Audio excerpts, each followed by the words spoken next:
What's up, guys? It's your girl here, Beverly. I have a wonderful episode for you today.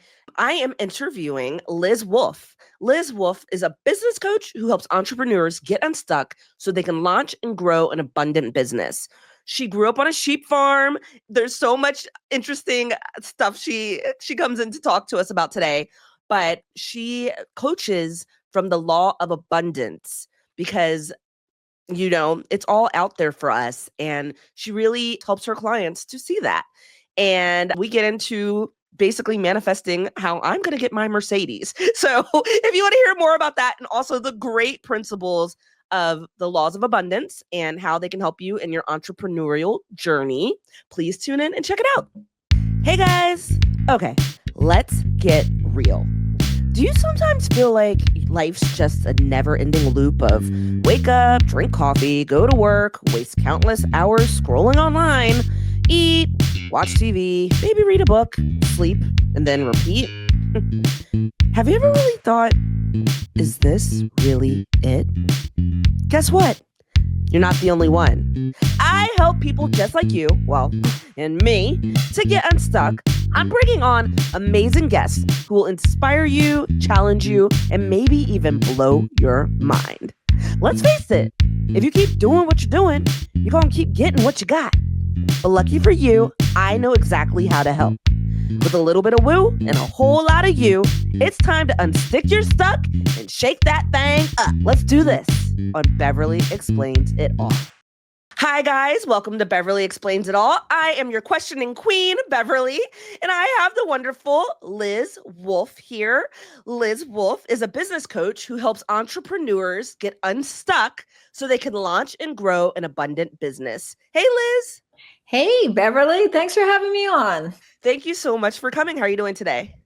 I am doing very well. It's a little rainy in New York City, but, we do need it. So, yeah, I mean, there's something going on because California is actually kind of dreary and rainy here too. So that global warming, but yeah, we can use some rain as well. Well, on my show, I love to do a little 3-question icebreaker game with my guests. Are you down to play? I'm so excited about this. I've been wondering about it. Tell me. Yay! Super easy. All right, I'm gonna hit you with it. Ready? Okay. So I've done my research with you, and before you even tell all of my listeners about the way you were brought up, I know that you were raised on a farm. So my first question is, do you think that farm life is easier than coaching entrepreneurs? Do I think it's easier than coaching entrepreneurs? No. It's not easier. I was curious. No. Go either way. I could elaborate if you're interested. Yeah, please.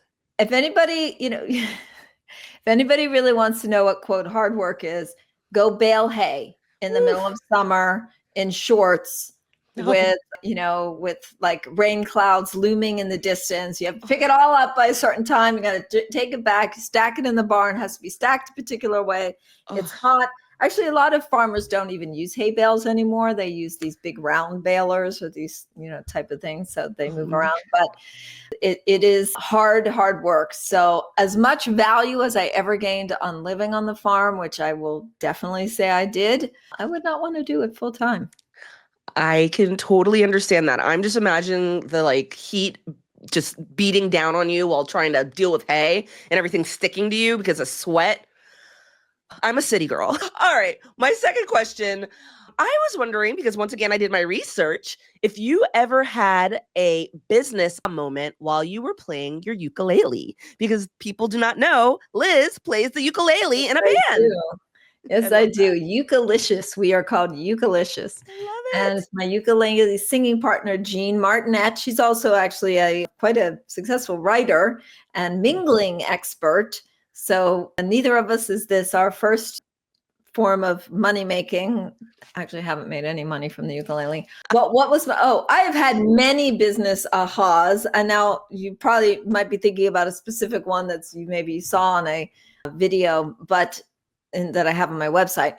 But the music has been one of the most challenging things that I have brought into my life, other than being an entrepreneur and a business owner, of course, because I have I'm putting myself out there vulnerably to people, and hopefully getting their approval for the music that I've worked so hard to practice and rehearse with her and everything that we've done. So was there a particular that I was supposed to remember that I didn't remember? No, I was just wondering in general because I can relate 1000%. I am an entertainer myself, actress, writer. So putting yourself out there, especially for me acting, it's like, I'm like, and everything's so subjective and everyone has an opinion. I'm like, oh my God, do you like me or do you not? So I was just wondering, because I love music as well, if you just ever kind of just playing the ukulele and something comes to you, like something that is just so, oh my God, you know. I'll give you a big one, actually, that I started to learn. So when Jean and I started playing together, we would be practicing, the two of us and our ukuleles, and we're singing harmony. And you make mistakes. You're learning it. You make mistakes. Even in performance, you make mistakes. Yeah. And so we would do a thing where we'd be like, oh, sorry, sorry, I missed it, sorry. And then we'd be, oh, no, it's okay. And I was like, okay, we need a code word. We need to acknowledge that we made a mistake without spending the next 3 minutes making each other feel better because, no, really, it was my fault. It was my fault. It was my fault. Right. But we want to know that the other person knows they made a mistake. So we just said, oops. We would say, oops. And so I'd be like playing an A chord instead of a G chord. I'd be, oops. Yeah. And then she would know, but then we wouldn't have to we apologize way too much. As a society. We really do. And in fact, I was with another top level musician just Saturday, and he was doing some work with some other musicians that I know. And he said, okay, rule number 1, we don't say we're sorry. Because it wastes so much time when you're talking about now, I'm not talking about if you hurt somebody's feelings or they come to you. No, I'm not talking about that. It's with the caveat. How we apologize for every little tiny thing that we do. It's so true. It's funny because this is reminding me of a roommate I had in college, and she was the sweetest, nicest girl. Love her to death. Shout out to my friend Andrea. But she would bump into a wall and be like, oh, excuse me, I'm sorry. And we would laugh and kind of make fun of her and be like, girl, it's the wall. You don't have to apologize to the wall. But I think we're just like, as a society, a lot of us are just like used to apologizing for every little thing. And I'm with you. It's like not every single thing needs an apology. It's like you learn from it and you move on. Yeah, just say oops. I mean, because that's really what's happening is I made a mistake. Oops. And then we don't have to spend all that energy. I love it. Energy. Yeah. Yep. I'm with you. All right. My third icebreaker question is, have you ever had a business idea come to you in a dream? Ever had a business idea come to me in a dream? I can't think of a business idea, but I did have an abundance experience in a dream once. Ooh, please share. Yes. Well, okay, there's 2 things. But I once dreamt that I was sitting kind of cross-legged, and then I had my hands on my lap, just, down, palms down, and that money just kept appearing in my palm. I like that dream. And then I would set it aside, and then money would appear, and so I still remember it was so beautiful. It was just like, money was just like flowing up somewhere. Yes. From, on my lap into my hands. Manifestation. Yeah, it was really an experience of very powerful feeling of manifestation. And another one I'd like to share is not related to a business idea, but this could be more of a New York kind of a thing. Did you ever have a dream where you found a new part of your apartment or your home that you didn't know existed? Like you looked behind a door and you're like, there's a whole kitchen back here. Wait a minute, like a fountain? And it could be like more of a New York thing because, a lot of times we're in these very cramped spaces. But I always feel like, wait, I never knew that door existed and that there was more kitchens and bathrooms and living rooms and space behind here. I wish. And you think that is a business, like it relates to your business? I think it's all about manifestation and being open to creating abundance and having more because there's a real creating abundance is largely, not only, but largely about receiving and what your capacity is to receive. And so that feeling of money just appeared, and then like the experience of the joy of having a bigger space be revealed or more money showing up into my into the palm of my hand. And I we want love to that. carry those ideas just to be present to those, not in dreams, but in real life. Yes. I am all about abundance and manifestation, and we're going to talk more about that. But first, I'd love it if you could tell my listeners just a little bit about yourself and what Well, you do. well, as you've already learned, I grew up on a sheep farm in Western Pennsylvania. And of course, if you realize my last name is Wolfe, then you get the joke on. I didn't even think about that. Oh boy. We used to have a t-shirt, Wolf's the name, sheep's the game. That's great. And, with her telephone number on it was fun because we That's did, perfect. that's where I first learned about entrepreneurship, but we didn't call it that then. We called it surviving Yeah.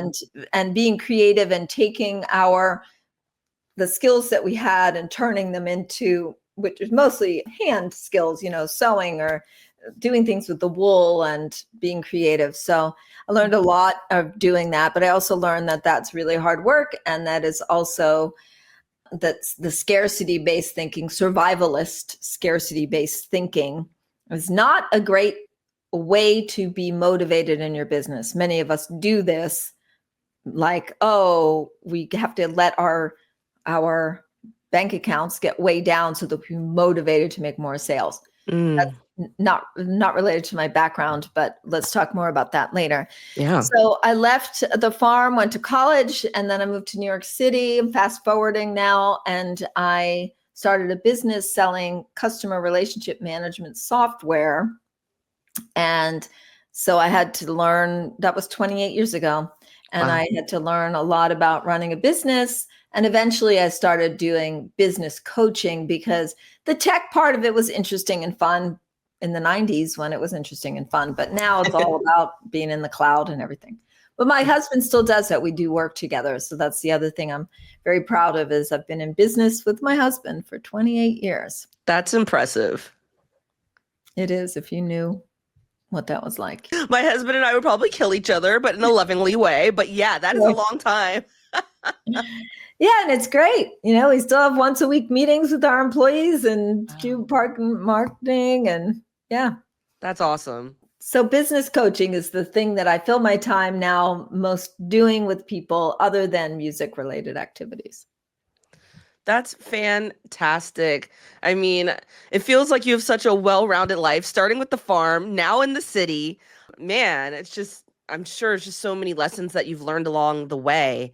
And as you know, on my show, my goal is to help people become unstuck in life and just to really live your best life. Want to discover your passions. Self-discovery is never over. So when I heard about your business, which is basically helping people get unstuck in business, entrepreneurs, it struck a chord with me right away.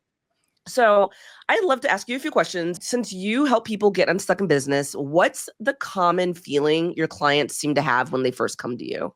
Yeah, great question. Mostly the question is, I'm working really hard. I'm not seeing the results. I don't know how to do any better than I'm doing. I have a person I'm speaking to, as a matter of fact, after this is done at 3:00 today. She's done multiple webinars and she's trying to make her business. And she just feels like every time she hits a wall, she doesn't have sales. What do I do better? So people are feeling very frustrated by how hard they're working and not seeing the results. Yeah, I've been there. Yeah. I'm there often. And so have I. I always like to say I'm in the one step ahead, or you're in the one step ahead program, or I'm one step ahead of you. Like I'm doing it. I'm doing it at the same time. I just had a conversation about an event that I want to do in October, and I'm concerned because people who came last year, some of the people want to come. It's like the same thing. Why am I still talking about how to get people to an event? Why are they just coming to me? Right. Why are they just flowing to me? Right. So we're all in it together. And so how do I get started? What do I do is a big question. And I want to say that often people are stuck. Yes, sometimes it's a strategy thing. But sometimes it's the conversations we're having in our head that are not helpful. And again, talking with a client earlier today, and she is feeling like imposter syndrome was kicking in after many couple of years, 2-3 years of doing really successfully well and what she was doing. And it's like, wait, why didn't they have me back? Oh no, I must not have been good enough. So we have Ugh. all these imposter syndromes. So it's the combination of what are the strategic actions I should be taking, and then with the combination of what is the mindset, the abundance mindset that will keep me motivated and in healthy mindset so that I can proceed and be successful. Yeah. I mean, really, like you said, we've all been there. And that imposter syndrome is one of the leading things that I hear from a lot of my peers and just different people, men and women. It's very hard to kind of convince yourself that you are good at what you're doing. And it's wild to me that a client of yours who had been doing it for 2 to 3 years, even with that, long period of time of actually working and being successful, to still question themselves. It's just Yes. really hard. Well, this is the other thing that we're facing. No matter what level you're on, there's another level above. And when you Yeah.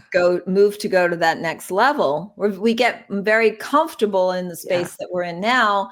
And if I were to look back, 28 years, or even when I was a kid working on the farm, like if I knew then what I know now, but I didn't. Yeah. Know that. But each time, new level, new devil. Yeah. I like that. Yeah, I didn't make it up, but I say it all the time. New level, new devil, where you're going to come up with new challenges. And I feel, because a lot of coaches focus very much on action. Action is important. My system is clear vision plus purposeful action minus hidden barriers equals breakthrough results. The vision is important. If you don't know where you're driving to when you get in the car, there's no point in getting in the car and starting it. Okay. Right. But once you get past that, strategic action, the biggest value, though, of being in action is so that you can bump up against those hidden barriers. Because guess what? I'm not very challenged if I'm doing the same thing that I was doing yesterday or the day before, the day before. Truth. And I feel stuck in that. But unless I take a different action, then bump up against that, now I have an opportunity to learn from it. Oh, I agree with that so much. I feel like a lot of times we feel stuck because we're just complacent. We're doing the same thing. And when you were speaking, it made me think right away of just the quote of like little fish a big fish in a little pond, because you're like, oh, I'm so good. I know what I'm doing. But then when you move to unlock that next level, you're like, wait a minute, I can't do this. I suck. I don't know. It's really scary. So it's so interesting. And I feel like when we push ourselves, it forces us to become unstuck, even though it's scary. And it just kind of brings out a new dimension to who you are. Absolutely. There's no better personal development workshop, training, seminar than being an entrepreneur. Or taking on any kind of big challenge. Yeah. You will learn more from doing that by pushing yourself to go through that. And by the way, I'm a big fan of incremental success. I know it's all about big breakthroughs and 6 figures in 60 days and all that stuff. That's great. Is it sustainable? That's a question. Yeah. So one thing about incrementally gaining over time is you solidify the foundation of what you're doing. And it's okay. It's okay to have small breakthroughs along the way, as long as you're not getting to that complacent place that you're referring to. Yeah, and I agree with you, because it's motivating when you actually notice the small things. It's like, well, look, check, I got that. And let's do my next little chunk. Check, got that. It helps. Yeah. Looking back is more empowering than looking forward to what you haven't done. Looking back to what you've done is more empowering than looking forward to what you haven't. I think that right there is so important, because it's very easy to look to the future and be like, oh, I can't do this and I'm never going to get there, versus being like, man, look how much I've already accomplished. Yeah. I like that a lot. Yeah. So with your coaching, you coach to ask powerfully, give wholeheartedly, and receive graciously. Can you explain that's like a part of your coaching mantra? So abundance principles are a really important part of the work that I do with all my clients. It's really about making distinctions between what's scarcity-based thinking versus what is abundance thinking. And I call those 3 things you just described as the 3 keys to an abundant business. So again, people feel stuck. Why do they feel stuck? They don't know what to do. Now, we have some cultural things that say, well, you've got to work harder. or you have to make connections. It's all about connections, or learn more. We always want to teach people to learn more and be an expert and, get your master's degree, get certified, whatever it is. And I would concur that those are all good tools for your toolbox. But I can tell you that my mother worked very, very hard, and she did not see a lot of financial abundance. Okay, so working hard does not necessarily equate to financial abundance. Knowing the right people does not necessarily equate. So when you feel stuck, it might be because you don't know what to do.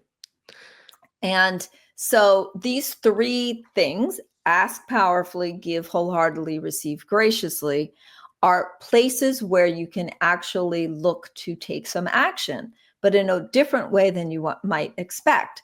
So for instance, you might, I did this yesterday. So little known fact, I'm the co-host for a bluegrass podcast. Bluegrass music. Oh, cool. And this past weekend, I met this gentleman that I was telling you about. He's a pretty high-level pro mandolin player, and he used to play in a band with a woman named Becky Bueller, who in the bluegrass world is kind of a big shot person. And so he had been on my podcast. So I asked him, hey, can you connect me with Becky Bueller?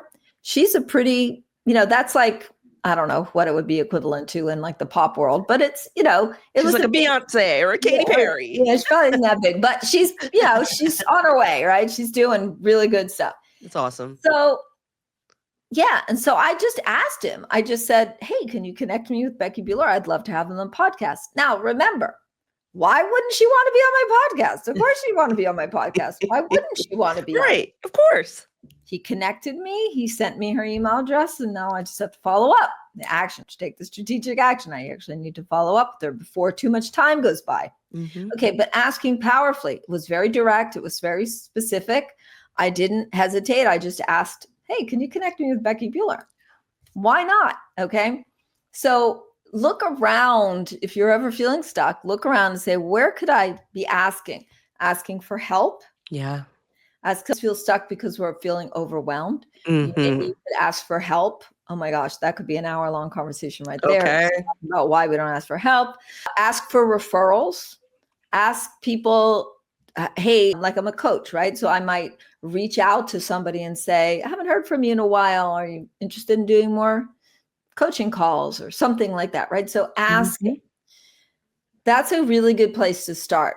Now, if you're not quite feeling confident about that, another place to start is what I call giving wholeheartedly. Give wholeheartedly. So maybe you're a little shy about asking for referrals, but you could give referrals to other people. So that's a law in the abundance universe, which is that as you give something, you actually create more of it in the universe. Yes. As you give referrals, now people are more likely to refer to you. Mm-hmm. So the combination of asking for referrals and giving referrals will generate more abundance. Yes. And the third is the receiving graciously. There's, again, just starting there. What are the ways in which you are not open to receiving the abundance that is available to you? I'll give you a kind of a smallish example, but an effective one. If I ever give anyone a ride in a car and they offer me money for gas, I say yes. I want money, even if it's not that big of a deal and I would be going anyway. They want to offer me $5 or $20, or we pull into the gas station and they want to pay for it. I'm a yes. I mean, yes. Doesn't mean anything about my hospitality or right. I want to receive money. In fact, I gave a woman a ride to Massachusetts recently, and she wanted to give me $70. Oh, wow. Yeah. Doesn't that seem like a lot of money? And I was like, $70. And she said, well, you drove me 2 ways to Massachusetts. It's not, I would have had to take the bus. Like she valued it in a different way. And of course, gas is pretty expensive now. Yeah. Although going down, hopefully. But anyway, I noticed my own limitations of receiving in that moment. Like $70. That seemed like a lot. And I ended up taking 50 from her. And then I drove her another time and she said, maybe this time you'll just accept what I offer. And I was like, Wow. yes, I learned my lesson. I'll take it wholeheartedly. Thank you. Right. But look at that. I just said no to money. That's so dopey. Why am I saying no to money? I want money. Thank you. And she was offering it. It wasn't like she said to me, how much do you want? And I said $70. She offered it. True. So these are the ways in which we could be receiving, and again, receiving graciously. The receiving graciously is the part where you say thank you. Like, yes, thank you. I think that's also hard for a lot of people because just thinking of the example, like I've of course had friends like, oh, let me grab like if I buy you a slice of pizza, I can pay you back, and I'm like, oh, whatever, it's $2.50, I got it. But it's like it's interesting to think of it because it's like, yeah, I do ask for the abundance in money, and I'm like, oh, well, maybe if someone is offering to pay, you just graciously, accept it. Thank you. Yeah, sure. Sure. Okay. Yeah. Thank you. I And then there's the it. giving wholeheartedly. Like yesterday, I didn't have to, the guy had his credit card out. My friend had his credit card out. And like, I was like, all right, it's all right. I got this. I don't know. I just wanted to be generous. And he drove me there, it's just ways in which there's this exchange of energy, this abundance flow. You're keeping the flow of abundance. Yeah. It's kind of like just what goes around comes around. Pay it forward. Keep it in motion. Yeah. You attract what you give. Yeah.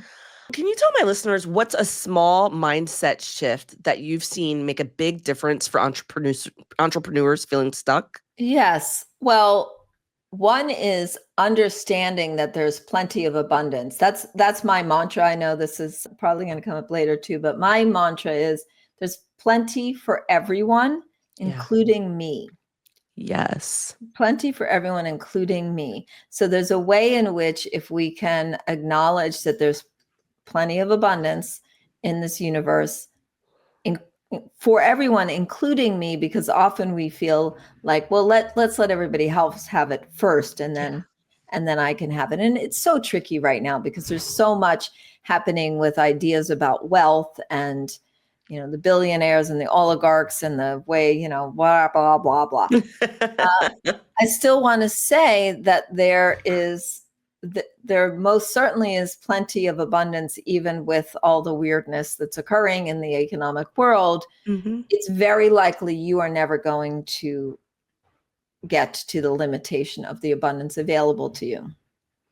And I could just tell you that a person that has $1 billion, or even somebody that has $5 million or $20 million or $100 million or even $3 million, their context for receivability is greater than mine based on results and based on the amount of money that they have in their actual bank account. Makes sense. Yeah.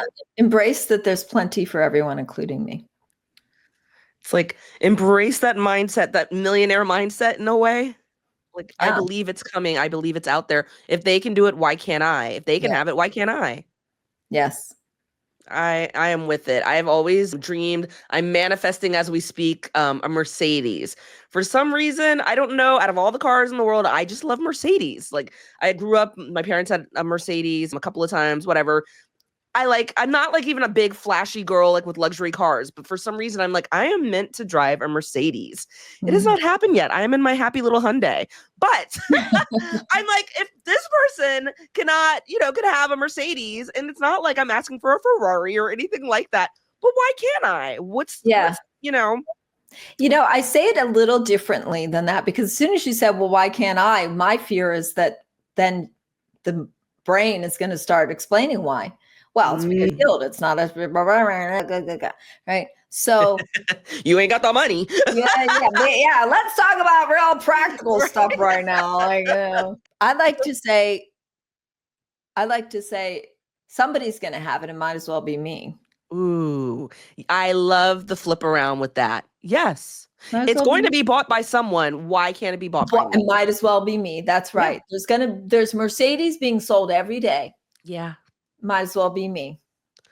I'm going to be writing that on my little Post-it notes. I have like a Post-it note board of affirmations, and I'm like, why not? Yeah. It's out there for somebody. That somebody available. Clearly there are Mercedes in the world. People are driving them every single day. Yep. I see them all the time. Me. I love it. What is one thing that you wish more people understood about creating success on their own terms? Well, I think going back to what I was saying before, I would like people to shift more toward things that are within the realm of your control rather than things that are outside of the realm of control. I can any day wake up and say, what are the ways I can ask? What are the ways I can give? And what are the ways I can receive? That's all within my control. Yeah. I could get on all day long and just reach out to prospects and ask them to sign up for a time to have a free business coaching call with me. Or I can just reach out to other content. I mean, I can't even tell you how much I've created in life just because I've asked. It is an enormously powerful tool. The part where, okay, I got to work really hard. Listen, I grew up on a farm. I just explained the whole thing about the hay bales and all that stuff. Right. Hard work. I know hard work. And to this day, I mean, I just did a big event in New Jersey, believe it or not, Bluegrass. It's called Jam Jersey. It was 150 people that showed up to this event. Biggest event I ever did. Wow. And asked me if I worked hard. I worked hard. Absolutely. To get those people there. I definitely worked hard, and I can work with the best of them. I'm the one at 2 a.m. going around picking up the dirty cups because I don't want it being there in the morning when people get up, right? Like I'm going to be that person. So it's not about that, because working hard is great. It's just that we have to realize that if it were that easy, everybody would be doing it, right? Exactly. It's got to do much more with the mindset and approach that you take around abundance. Oh, I believe it. And I just feel like if people really open their heart to abundance, it just does come to you. That positive energy, that openness, like you said, giving wholeheartedly, it all just comes back to you. And it's just the belief, really believing it can happen. Yep.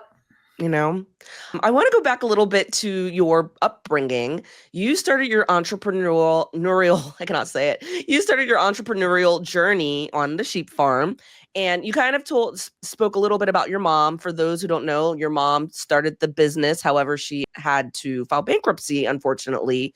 But I'm just wondering if there was one unexpected lesson from that time that still sticks with you in business. Yes.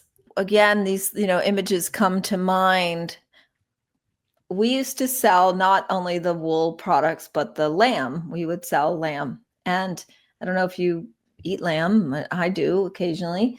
And I go to the store and I look at the lamb chops, and they're like $16.99 a pound or $24.99 a pound or whatever they are. Because of prime, it's prime lamb chops are big thing. And this is why I do not eat lamb. I'm like, fine, cow's enough for me. Right. Just joking. And I remember that we used to charge $2.49 a pound for the lamb. Now, even in the 70s, late, 70s mostly, that's pretty cheap, right? Yeah. It was pretty cheap. And literally farm raised. Yeah, organic. Yeah. Completely organic, delicious, right?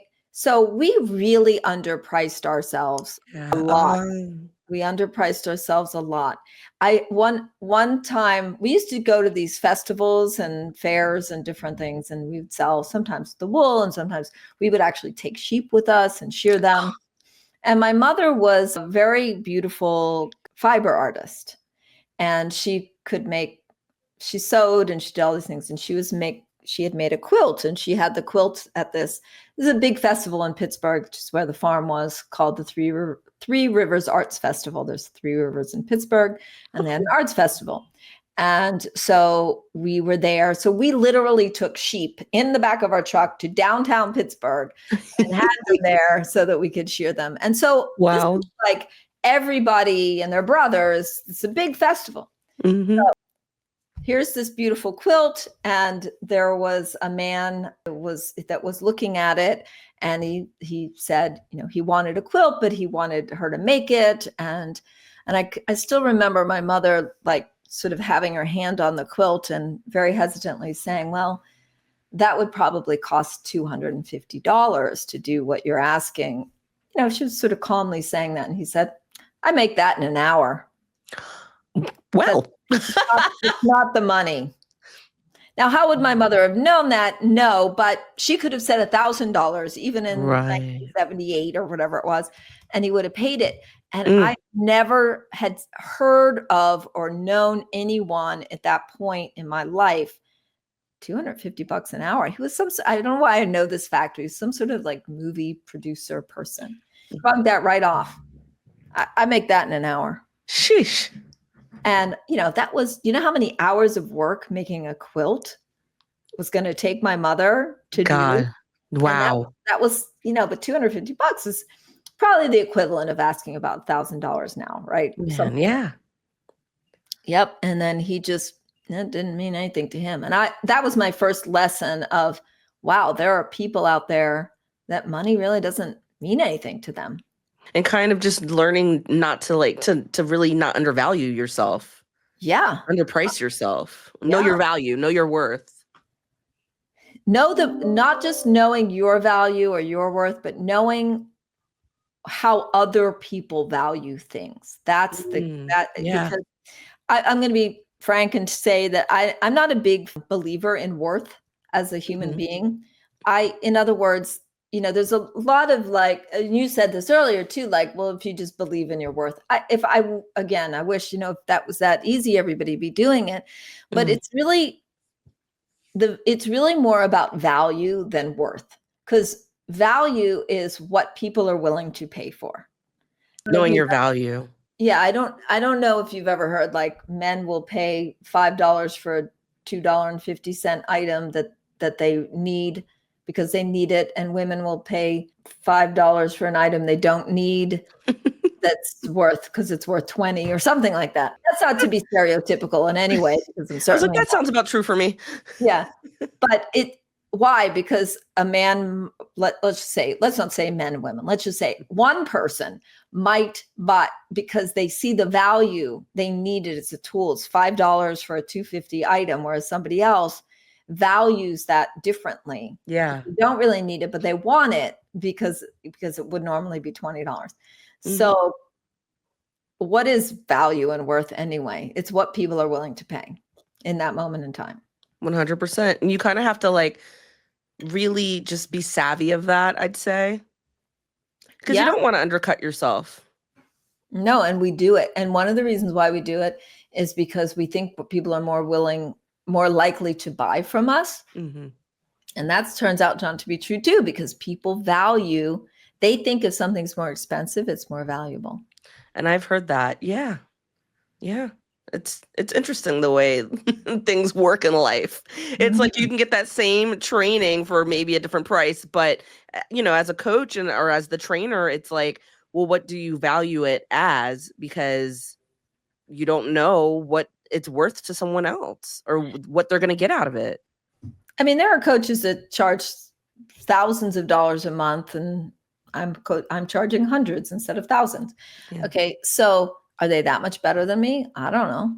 Maybe. I don't. I know why one friend bought I'm not going to name coaches' names. He bought a training that was $5,000 instead of buying a $500 training from me. Wow. And later I said, because he was also my friend, I said, well, how did that work out? It wasn't that good. I was like, okay. You thought it would be better because it was $5,000. That's more of a lesson for me than you, friend. Meaning, maybe I should be, if I had charged $5,000, you would have valued my coaching more. Isn't that wild? Jeez, people, and a friend at that. It's like, okay, well, I guess he had to learn the hard way. What is a simple first step that someone can take today if they feel completely stalled in their business growth? I would say to go back to your vision. I would say to find out what's motivating you to do what it is that you're doing right now, and to see where that motivation is coming from. Is it purely money driven? Is it wanting to impact the world? I think the first step is always to go to vision. Again, it's like there's a kind of a section of road around here where you can't turn left for 8 blocks, and because it's up by City College. And I remember feeling so stuck, thinking, oh, now I'll be able to turn left. No, now I'll be able to turn. And I was so focused on turning left, I couldn't even figure out where am I going? Like, it was so frustrating because I lost all vision of, okay, what is the best way to get to where I want to go? Which is that it's to the left somewhere. Mm-hmm. So rather than spending my experience in frustration of figuring out where can I turn left next, okay, pause. What is the best route forward to where this place is that I want to go? I also will say another way of saying that for people especially who feel somewhat frustrated around finances is, what's your fastest path to cash? What action could you take right now that will generate some financial movement for you? It's probably following up with prospects, some of whom you haven't followed up with yet, or you think you followed up with too many times, or you kind of forgot about, or you didn't really like them, or you feel embarrassed calling them again. One of those, and going ahead and following up with those people. So I love that. That's like an actionable step that people can actually take. Entrepreneurs can actually do right now. Yes. So smart. Well, on the heels of that, you've been coaching for a long time. What's something that still surprises you about the entrepreneurial journey? Yeah. It's been a while now. Yeah. It still surprises me how hard it can be at times. Yes. It still surprises It's really hard. It is. It really, really is. Whatever the business is. I mean, coaching is extremely hard, just finding the client, getting people to believe in you believing in yourself. But any business in general, it's hard to start a business in this day and age. So it's easy to start a business. So I'm not trying to contradict you. I want all of us to be careful about our mindset in terms of, belief systems. So it's easy to start a business. The hard part, so again, I'm not trying to contradict you. So no worries. No, please contradict. Okay. You're the expert in this. I want to hear. I want to understand. I want to know. So the hard part is all of the stuff that we talked about today. What is your mindset? Do you know what your actionable steps are? Are those steps actually productive steps towards, is it going to generate income for you, et cetera? But I would say that the hardest part of it is the part where other people seem to be doing so much better than you're doing. And why isn't it happening for me? And I'm going to tell you there's two reasons for that. One is they're probably not doing as well as you think they are. Wow. Because everybody's trying to make everything look good, right? That's true. And we know that. And the other thing is, a lot of times people have whole teams of people working with them. Yeah. And they don't bring into the conversation the fact that they have a lot of experience or they have a lot of support. So I'm an experienced business person, 28 years plus all my years before that. I'm relatively new to the music world. Like, I've just started playing the guitar. So I made the transition from ukulele, as much as I still love it and play it all the time. The guitar it's a step up, right? New level, new level. Yeah. And what I've noticed as I learn from people is that people that are very good, they make a lot of assumptions about what I'm capable of doing. And I was in a little workshop and he said, yeah, you go like this.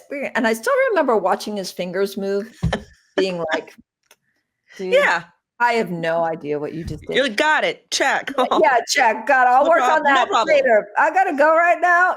Easy. Yeah. And I think what happens is people forget. This is one of the reasons why I love coaching new entrepreneurs. People who are sort of beyond and have reached a certain level of whatever it is, forget what it was like to be in the beginning. Yeah. When they first started. And so they're explaining how to do something from an expert point of view. Can't learn from an expert point of view. They're on like step F where you need step A. You can only learn from a beginner point of view. You cannot learn from an expert point of view. And that can be so frustrating. Like you said, the guy with the guitar, it's like, dude, I can't do that. What? Yeah. You would have to be like, first, put your index finger. Okay. Yeah. Wait, which string? Which string? Okay. Yes. Okay, now what? Wait, go back. Like that's how I'm learning. Yes. And that's how it's okay. Because the last time that guy was doing that was when he was probably like 8 years old. Right. He's not even So thinking about it. right. He's not thinking about that anymore. So we want to really be thinking, as they call it, the beginner's mind. Yes. That's where learning happens. Learning does not happen from an expert point of view. It occurs in a beginning point of view. I just love everything that you're saying with that. So with your coaching, is that the way you come forward? Like you start from the very basics, you remember what it was like and you start there? I absolutely remember what it was like. I've always been a big advocate of the underdog. Like we can make it happen. We can do it. It's going to take longer than you think. It's going to be hard. It's going, do you ever see that movie? Let me start over. Have you ever seen that movie? Oh God, I can't remember the name of it. Hold on. Take your time. Homeward Bound. Okay, I'll start over. Have you ever seen that movie, Homeward Bound? Oh, is it with the dogs? With the dogs? Yeah, it's been a while, but yeah. Yeah, so if you don't know the movie, they were taken to be dog sat at a ranch over the Sierra Mountains somewhere. And then they escape because they think they were left and they have to go find their masters or whatever. And so they take off and they go up, and the Sierra Mountains are, of course, a mountain range. They don't know that. So they get to the top of the first mountain and they think, I've made it, right? And there's this little scene where they get to the top, and there's, of course, the stoic dog, and then there's the bouncy, funny dog, Michael J. Fox voice, and there's the cat. And they go, oh, wow, that looks so cool. You can see everything from up here. And then he says, except the house. I can't see the house. Where's the house? Right. So, they went on this long journey to this top of this mountain, and they got there and all they could see were more mountains. Wow. I can see everything except the house. Where's the house? So, it's a funny moment for sure. And the idea there is that you're going to get to the top of that first mountain and all you're going to see are more mountains. Yeah. But that doesn't mean that home isn't on the other side of those mountains. Of course, they do make it home. Yeah. Spoiler alert, they make it home. It's true. It's like keeping in mind the big picture. Yeah, that's where the vision comes from, or gets you to. Yes. Yes. I'm like just soaking that in because it can get very discouraging at times. And I love that you start just from the beginning, kind of reminding people that you've been there and because you've been there, how to help them through their journey. Yeah. Now you're going to go do it. And now you're going to go do it. Wow. Well, I know my listeners are definitely going to want to work with you because, the fact that you've been there, like we said, and you know how to help people actually succeed and get where they want to be. Can you please give us a shout out with your website, your coaching offers, or just everything in any way people can get to find you and work with you? Yeah, well, LizWolfeCoaching.com. So hopefully you'll forever now remember Wolfe, last name Wolfe, but it does have an E. So it's Liz Wolfe with an E, coaching.com. And there are a lot of resources on there. So first of all, please go on and use all those resources that I spent all that energy to create for you. There is one specific resource that I always like people to use, which is a quiz that I created. Awesome. And it's leadership style quiz, your CEO leadership style quiz that helps you to identify, are you a chief expert officer, enthusiasm officer, chief excellence officer, or chief enthusiasm officer? And so enthusiasm, empowerment, expert, and excellence. So one of the reasons you feel stuck is because you have certain tendencies, like maybe you're, a squirrel, so a shiny object person, or maybe you're so drenched into data analytics, you can't make decisions or whatever it is. So the quiz helps you identify your style. And then I have, of course, a lot of content that will help explain how to utilize your strengths and how to overcome some of the downsides to that particular style. And you can take that quiz and get all kinds of value from doing that. I am so intrigued. I'm like, I think I'll be the enthusiasm officer, even though I want to be the empowerment officer. Right. But I'm like, okay, I got to go check that out today. So I will make sure to put all of this in the show notes so people can go and see what kind of CEO they are and find out how they can work with you. Yes. I'd love to close with asking you if you have a mantra, a quote, or words that you live by. Okay, I've already given you, there's plenty of abundance. There's abundance, whatever I said, for everyone. For everyone. Okay, so I've already shared with you there's plenty for everyone, including me. Yes. The other quote that I love comes from Wayne Dyer, and he said, abundance is not what you acquire. It is what you tune into. Oh, abundance is not what you acquire, it's what you tune into. That's true. That's pretty deep right there. Yeah, it's very deep. It's like what you give And your attention to. it's where you are. It's all about how you, that's what when you talk about the law of attraction and the vibration, it's really about tuning into the amount of abundance that is there. And there is plenty of abundance for everyone, including you. I love that. My Mercedes is right around the corner because, like you said, if everyone else is buying it, I can buy it too. It's That's there right. for me, just like it's there for everyone else. Right. That is a big, and that's a huge shift from the idea like, oh, everybody else has one and I don't. Exactly. Man, I mean, the law of abundance, it's so real. It's so true. I love that you're a coach out there actually coaching from that perspective and helping people keep that in mind. Yes, I love doing it and would love to connect with everyone. And I really appreciate you having me on the show. That's awesome. Thank you so much, Liz. All right, guys, make sure you check out the show notes so you can connect with Liz, take that CEO test, and just start living more abundantly and become the best entrepreneur you can be.